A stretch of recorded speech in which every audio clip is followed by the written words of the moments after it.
Então, pessoal, vamos começar aqui a nossa aula. Como eu comentei com vocês, hoje vai ser sobre as leis de Newton, vinculado com as forças, né? Basicamente, a gente vai estudar a mecânica do ponto de vista da dinâmica, ou seja, o estudo do movimento através das forças. Para iniciar a nossa aula aqui, nós vamos fazer essa primeira questão, uma questão aí de marcar, é uma questão teórica, né? E aí a gente tem a seguinte afirmação, ó. Assinale a alternativa que apresenta o enunciado da lei da inércia, também conhecida como primeira lei de Newton. Então, resumindo, o que diz a primeira lei de Newton? A primeira lei de Newton diz que um corpo que está em repouso, ele vai tender a permanecer em repouso, a não ser que exista alguma força que atue sobre ele, tá? Então, se ele estiver em repouso ou em movimento retilíneo uniforme, a resultante das forças que agem sobre esse corpo é igual a zero, tá? Então, vamos lá. Então, vamos ler aqui as leis e verificar quais são delas, tá certo? Então, a primeira alternativa aqui diz para a gente o seguinte: qualquer planeta gira em torno do Sol, descrevendo uma órbita elíptica, da qual o Sol ocupa um dos focos, tá? Bom, essa aqui é uma lei, não é a lei de Newton, tá? Na verdade, essa aqui é uma das leis de Kepler, tá bom? E, se eu não me engano, ela é enunciando da mesma forma que o nosso material, tá bom? É a primeira lei de Kepler, tá? A primeira lei de Kepler que fala sobre os movimentos dos planetas em torno do Sol. Então, essa aqui é a lei das órbitas, tá? Deixa eu escrever aqui. Lei das órbitas. Então, isso aqui não é falso, é falso órbitas. É falso para essa questão, mas, de fato, é uma lei, tá? A segunda, ó, B, dois corpos quaisquer se atraem com uma força proporcional ao produto de suas massas e inversamente proporcional ao quadrado da distância entre eles. Essa aqui também é uma lei de Newton, tá bom? Só que essa aqui é a lei da gravitação universal. Então, de fato, é uma lei de Newton, mas não é que a questão pede para a gente. Ó. Lei da gravitação universal, em termos matemáticos, ela significa o seguinte: F é igual a uma constante, né? Por isso que o produto é proporcional ao produto das massas, né? M1 vezes M2, dividido pelo quadrado da distância entre eles, certo? Então, é a lei da gravitação universal, que vocês devem ter estudado isso no primeiro ano do ensino médio, bom? Letra C. Quando um corpo exerce uma força sobre o outro, esse reage sobre o primeiro corpo, sobre o primeiro, com uma força de mesma intensidade e direção, mas de sentido contrário. Também é uma lei de Newton, só que é a lei da ação e reação. Essa aqui é a terceira lei de Newton. Na verdade, assim, como ele enunciou, é a terceira lei. Lei da ação e reação é a terceira lei de Newton. Então, não é a que a gente precisa. E letra D, a aceleração que o corpo adquire é diretamente proporcional à resultante das forças que atuam sobre ele e tem a mesma direção e sentido dessa resultante. Bom, essa aqui é a segunda lei de Newton, tá? No caso aqui é a dinâmica, o princípio fundamental da dinâmica, que diz pra gente que a resultante, ó, essa aqui, ó, diz que a resultante é igual a massa vezes a aceleração, ou seja, a aceleração do corpo, ela é proporcional, nesse caso, à força resultante que age sobre o corpo. Só que a gente geralmente coloca dessa maneira aqui, ó. Resultante é massa vezes aceleração, mas nada impede que nós enunciemos como a aceleração é igual a resultante sobre a massa, tá? Porém, a forma fracionária fica um pouco feinha, né? Ninguém gosta de fração. Então, por isso que a gente enuncia dessa maneira aqui, ó. E aí vai sobrar a letra E, que é a alternativa correta. Ó, todo corpo continua em seu estado de repouso ou com movimento uniforme em linha reta, a menos que sobre ele haja uma força resultante diferente de zero, tá bom? Então, a alternativa correta, letra E. Então, aqui é interessante essa questão, porque eu pude falar para vocês sobre a lei das órbitas, que é uma lei de Kepler, que a gente vai ver no próximo capítulo sobre órbitas de planetas, tá? Na nossa revisão. Falamos sobre a gravitação universal também, que vamos resolver exercícios também na aula futura, junto com as leis de Kepler, né? Porque elas andam lado a lado aí. Letra C, a gente falou sobre a lei da ação e reação, que é a terceira lei de Newton, que está inclusa aqui no meio dessa aula, e da dinâmica, que seria a letra D. Então, todas essas aqui são leis que a gente vai estudar, que a gente já viu no primeiro ano do ensino médio, no segundo ano do ensino médio, mas que a gente vai reestudar agora para a nossa revisão, tá? Então é interessante porque ela aborda todos esses conceitos aí. Vou salvar essa questão aqui. E aí, depois a gente faz ela, tá? Depois eu mando ela para vocês aí, para vocês, caso vocês queiram reestudar, reler essa questão e tal. Agora vamos para uma questão, também uma questão teórica, tá? Não é uma questão de cálculo, a gente não vai fazer cálculo por enquanto. Eu vou recortar ela por partes aqui. Pessoal, se a imagem estiver pequena, vocês avisem aí, que aí eu dou uma mudada aqui, tá? Eu dou uma aumentada aí. Deixa eu ver aqui, eu vou olhar aqui pelo meu. Aparentemente tá bom. Mas aí eu não sei para vocês, né? Porque o monitor é gigante, então. Pra mim tá de boa. Tá, qualquer coisa, vocês avisem aí. Olha só o que diz a questão 2 aqui. Ó, as estatísticas indicam que o uso do cinto de segurança deve ser obrigatório para prevenir lesões mais graves em motoristas e passageiros no caso de acidentes. Fisicamente, isso aqui está relacionado com qual elemento da física, né? Então, qual elemento da física vai explicar isso aqui para a gente? Ó, nós temos aqui a primeira lei de Newton, que fala sobre o corpo permanecer em repouso, tá? Ou em movimento retido uniforme. Letra B, lei de Snell. Aí aqui já vai começar algo bem interessante, tá? A lei de Snell, ela é a lei que diz o seguinte, é uma lei que é relacionada com o estudo da refração. Refração, um estudo que geralmente nós aplicamos na óptica, mas que também pode ser visto na ondulatória, tá? Sem problema nenhum. E essa lei, em termos matemáticos, vai simbolizar para a gente o seguinte, que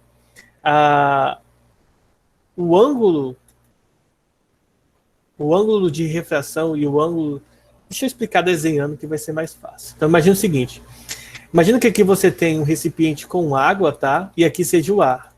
Vou colocar água, mas pode ser qualquer meio, tá? Quaisquer dois meios diferentes. Pode ser água e vidro, ar e vidro, o vácuo e a atmosfera, tá? Sejam dois meios diferentes. Então, quando um feixe de luz incide sobre a superfície, parte dessa luz é refletida, tá? E uma parte dessa luz, ela vai ser refratada. Essa refração ocorre num ângulo que geralmente é diferente, tá, pessoal? Do ângulo incidente, tá? Se, claro, os meios tiverem refrações diferentes. No caso da refração, a gente explica isso de maneira matemática. O raio incidente, ele vai ter as mesmas características do raio refletido, só muda a direção, tá? Na verdade, deixa eu trocar as letras, né? O raio incidente, né? Raio incidente, o raio refletido, e aqui embaixo o raio refratado, tá? Então ele vai sofrer um ângulo de mudança. Esse ângulo é explicado pela lei de Snell, que diz pra gente que o índice de refração de um meio vezes o ângulo de incidência é igual ao índice de refração do outro meio vezes o ângulo de refração, tá? Então, isso aqui a gente estuda, a lei de Snell nós estudamos no estudo de refração, geralmente associados ou à ondulatória ou à óptica, mais comumente aplicado na óptica, tá? Temos aqui a lei de Ampère. A lei de Ampère está associada... Para falar a verdade, sim, eu não lembro. Deixa eu pegar aqui qual que é a lei de Ampère. Vou mentir para vocês aqui, né? Mas eu acredito que esteja associado, claro, ao estudo da física elétrica, tá? Então, mas deixa eu só pegar aqui qual que é a lei de Ampère aqui. Lá no Wikipedia, no eletromagnetismo clássico, a lei de Ampère permite calcular o campo magnético, né? Então, não tem muito... Não era aquilo que eu pensava. Então, basicamente... tem uns negócios aqui meio absurdo, mas a lei de Ampère, deixa eu explicar aqui, voltado para o ensino médio, tá? Que é aquilo que a gente estudou do campo magnético nesse ano ainda, agora no segundo trimestre, tá? Diz o seguinte, ó, a lei de Ampère fala o seguinte, o campo magnético ela é proporcional, né? Vai ter uma constante de proporcionalidade entre a corrente elétrica e o raio aqui, tá? Isso aqui é quando a gente tem um campo no fio, tá? E quando a gente tem um campo magnético numa espira, como a gente estudou, não precisa do pilo embaixo, tá bom? Então a gente estudou esse aqui na espira e o outro no fio. Então basicamente a lei de Ampère, ela nos permite calcular o campo magnético a partir de uma distribuição de corrente elétrica e, além disso, do raio, dependendo aí do formato do fio condutor, né, do material condutor. Então, a lei de Ampère não tem nada a ver aqui com carros, né? Nem a lei de Snell, nem a lei de Ampère. E a lei de Ohm, a gente tem, na verdade, duas leis de Ohm, tá? A gente tem a primeira lei de Ohm que explica para a gente que U é igual a RI, ou seja, a DDP, ou a tensão elétrica, é igual a resistência elétrica vezes a corrente elétrica, tá? E temos também a segunda lei de Ohm, que diz para a gente que a resistência elétrica pode ser calculada pela constante de resistividade vezes o comprimento do fio dividido pela área, tá? Então a gente tem duas leis aqui, também voltado à elétrica, então não tem nada a ver. Lei de Kepler, a primeira lei de Kepler foi que a gente viu agora há pouco, é a lei das órbitas, tá? Então a lei das órbitas não tem nada a ver com você estar dentro de um carro, tá? Não é o movimento do planeta que faz, por exemplo, você sair voando de um carro quando você freia, sem cinto de segurança, tá? Então, essa aqui é a lei das órbitas, então não tem nada a ver aí com o carro. Logo, sobe a primeira lei de Newton, tá? E é justamente a primeira lei de Newton que vai explicar pra gente essa relação aqui de prevenir acidentes quando você está com o cinto de segurança. Por quê? Porque se você está dentro de um carro com um movimento acelerado, movimento variado, o que vai acontecer? Quando o carro é frenado, você vai perceber que seu corpo é impulsionado para frente. Isso ocorre porque o freio acontece nas rodas do carro. Você não está conectado diretamente com o carro, né, ligado com o carro ali para frear junto. Então, o teu corpo, né, o nosso corpo tende a permanecer em movimento. Então, a consequência seria a gente sair voando do carro. Mas então, nesse caso, o cinto de segurança previne para quando esse movimento do nosso corpo ir para frente, ocorrer, a gente simplesmente seja barrado pelo cinto, tá? Então, primeira lei de Newton é a que explica aqui a questão número 2, tá? Observe assim, eu estou explicando todos os itens para vocês verem que, por exemplo, dentro dessas questões específicas, os outros itens não fazem sentido algum, tá? Então, eu só estou explicando eles, relacionando aí, porque é interessante que aí você já sabe, assim, olha, bom, o professor explicou que a lei de Snell está relacionada com a ondulatória, com a refração em si. Então, quando vocês pegarem um exercício que fale sobre isso, vocês já vão saber, de certa forma, do que se trata cada uma das alternativas, tá? Aí eu acho que é interessante para vocês não acabarem, tipo, marcando coisa errada e tal. Sem, tipo assim, aleatório, né? Eles vão saber mais ou menos do que se trata cada conteúdo. Deixa eu pegar agora uma outra questão. Agora vai ter imagem, tá? Nessa questão. Ainda no conteúdo de forças, tá? E leis de Newton. Então, essa terceira questão aqui, eu peguei um PDF, tá, gente? Uma de 2005. É bem antigo essa lista de exercícios aqui, tá? Mas eu achei interessante ela por conta da forma como o cara agrupou os exercícios, ó. Esse exercício aqui, ele também é bem tranquilo.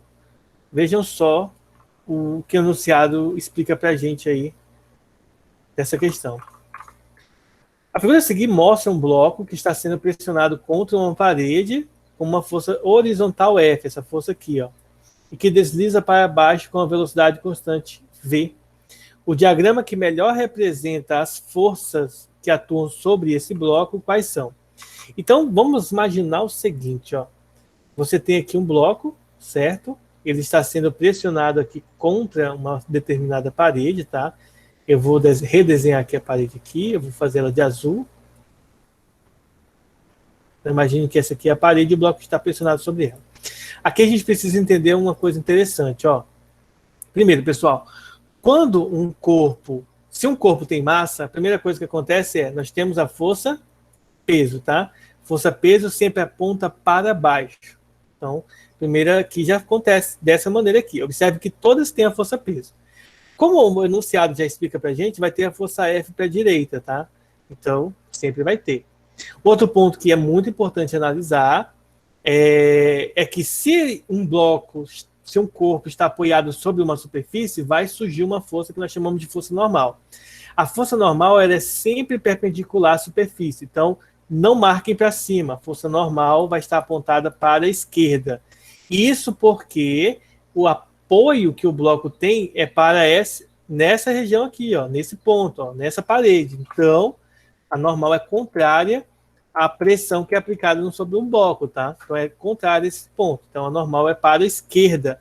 E como ele fala para a gente que o bloco é pressionado, que gera, ele está deslizando para baixo com a velocidade v, tá? Lembre-se que o peso aqui não tem nada a ver com a velocidade, tá? O peso é devido à massa. A velocidade aqui vai indicar para a gente que vai ter uma força contrária ao movimento, tá bom? E essa força é chamada de força de atrito, tá? Então, a alternativa correta seria a letra D. Ó. Ah, professor, por que não é a letra A? Veja o seguinte, ó. A figura a seguir mostra um bloco que está sendo pressionado contra uma parede e que desliza, tá? Horizontalmente, desliza para baixo com uma velocidade constante. Se a velocidade é constante, pessoal, isso significa que pela primeira lei de Newton, tá? Agora isso aqui é interessante porque a gente vai poder abraçar algumas outras coisas que, professor, isso é uma questão boba, mas é só para a gente diferenciar a letra A da letra D, tá? Mas lembre o seguinte, se a velocidade é constante, isso significa, pessoal, que, olha só, a aceleração é nula. Lembre-se, a aceleração é ΔV sobre ΔT, tá? E se a aceleração aqui é nula, a gente sabe que a força resultante é quem? É massa vezes aceleração. Mas a aceleração não é zero? Então isso significa dizer que a resultante é zero. Se a resultante é zero, por outro lado, nós sabemos que a resultante é a soma de todas as forças. Se a resultante é zero, então todas as forças têm que se anular. Ah, professor, mas não tem número nenhum aí para a gente analisar. Não, mas visualmente você pode olhar isso pelo tamanho dos vetores que são indicados da figura. Se vocês notarem, ó, a força normal e a força F têm o mesmo tamanho. Então eles vão fazer o quê? Se cancelarem. Mas a força de atrito e a força peso aqui são diferentes. Logo, o peso aqui é maior do que o atrito. Então, a resultante seria, nesse caso aqui, ó, da letra A resultante seria o peso menos o atrito e seria diferente de zero. Se a resultante é diferente de zero, a aceleração, obviamente, tem que ser diferente de zero e a velocidade é diferente de constante. Se a velocidade é constante, não é constante, então o enunciado estaria errado. Logo, se vocês notarem, a alternativa correta é a letra D, porque tanto a normal quanto o peso, ó, normal e a força F são iguais, e o peso e o atrito também são iguais, com sentidos opostos, tá? São iguais em modo. Portanto, a alternativa correta seria a letra D. Tá bom? E aí, pessoal? Alguma dúvida? Vocês acham melhor ser assim ou só a alternativa é essa e pronto? O que vocês acham? Ser mais direto ao ponto ou pode continuar explicando assim? Explicando, eu acho que é melhor. Sim, né? Tá dando para entender isso aí, né? Sim. Dá. Beleza. Deixa eu ver se eu encontro uma aqui. Ó, deixa eu dar um zoom. Acho que essa aqui vai ficar melhor com o zoom. Vamos pegar agora uma de cálculo, né? Que a gente não fez até agora. Salvar essa aqui.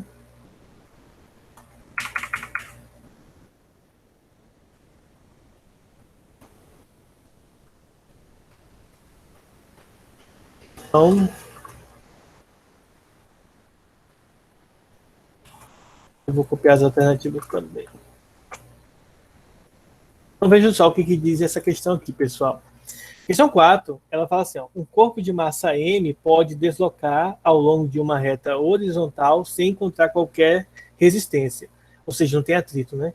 O gráfico a seguir representa a aceleração A, então aqui, ó, é a aceleração, ó, aqui é a aceleração desse corpo em função do módulo da força, tá? Então aqui é a aceleração com relação à força, tá? Da força aplicada que atua sempre na direção da reta horizontal. Então, a força é horizontal. E aí, a partir do gráfico, é possível concluir que a massa do corpo é quanto? Essa questão, vocês acham que ela é difícil ou é fácil? O que vocês acham?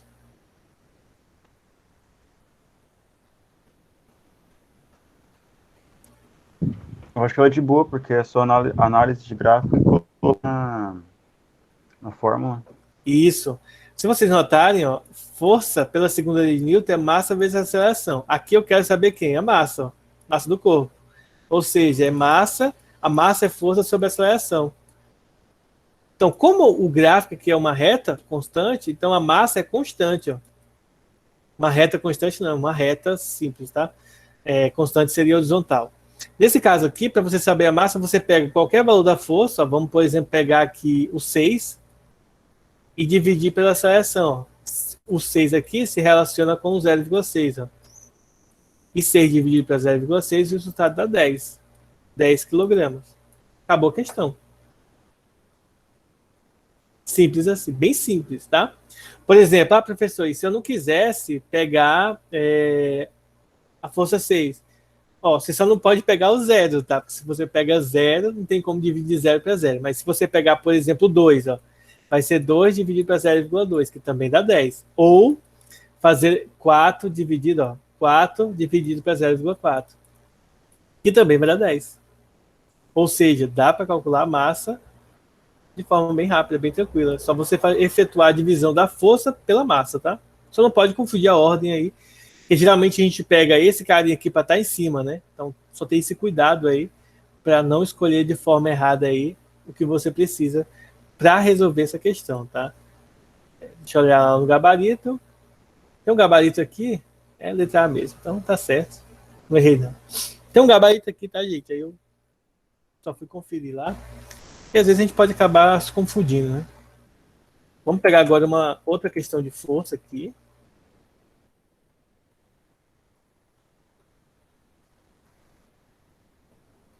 Deixa eu salvar esse daqui.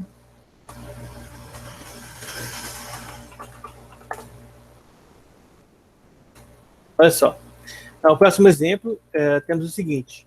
Um corpo de massa M está sujeito à ação de uma força F que o desloca segundo o eixo vertical é sempre pé, em sentido contrário ao da gravidade, ou seja, desloca ele para cima. Se esse corpo se move com velocidade constante, é porque, então aqui, letra A, nós temos a força F é maior do que a gravidade, B, a força resultante do corpo é nula, letra C, a força F é menor do que a gravidade, letra D, a diferença entre os módulos das duas forças é diferente de zero. E letra E, a afirmação da questão está errada, pois qualquer força F que o corpo está acelerado, porque sempre existe aceleração gravidade. Então vamos lá, vamos começar pela letra A. Letra A diz para a gente que a força F é maior do que a gravidade. Então vamos entender novamente aqui, que eu até me perdi no enunciado.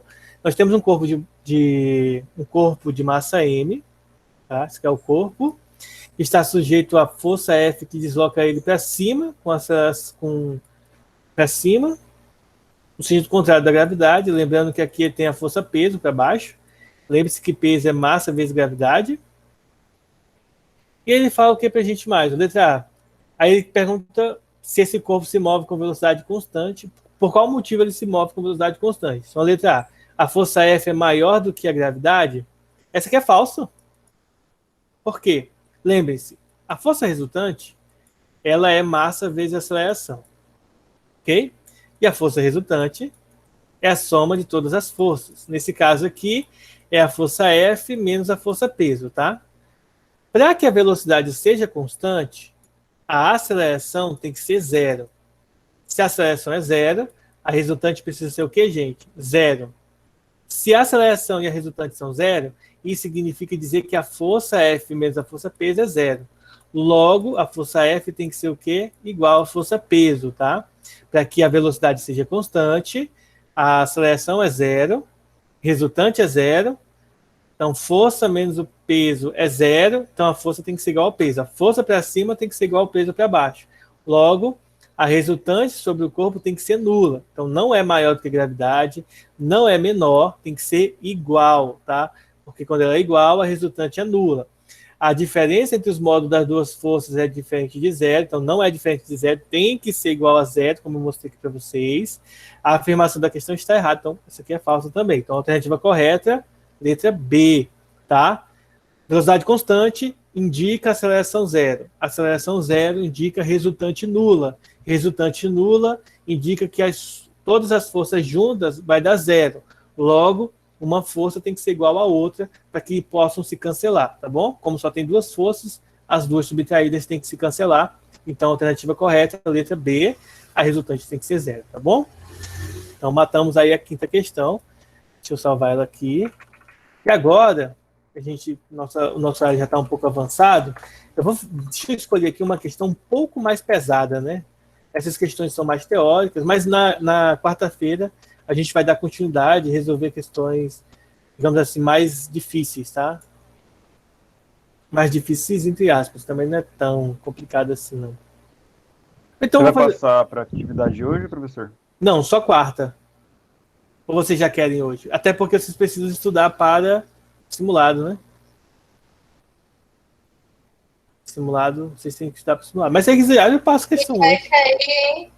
Então a gente vai fazer o seguinte: em vez de eu fazer essas 3 questões que eu ia fazer agora, eu vou passar como atividade para vocês lá no Class. Na quarta-feira eu corrijo e faço as questões de cálculo mais avançado, que seriam questões, por exemplo, de objetos apoiados sobre uma superfície horizontal, depois objetos apoiados sobre superfícies inclinadas, que a gente vai ter que usar senos e cossenos para resolver, tá? E aí a gente vai misturando aí as questões, tá bom? Então, eu vou passar essas 3 atividades para vocês. São questões simples, tá? Não exige tanto poder matemático para resolver, tá? Então, são questões... Muitas delas, acho que uma delas tem como você olhar e já dizer qual que é a resposta, tá bom? Sempre analisando aí a questão da resultante, tá? Então, vou interromper aqui a gravação.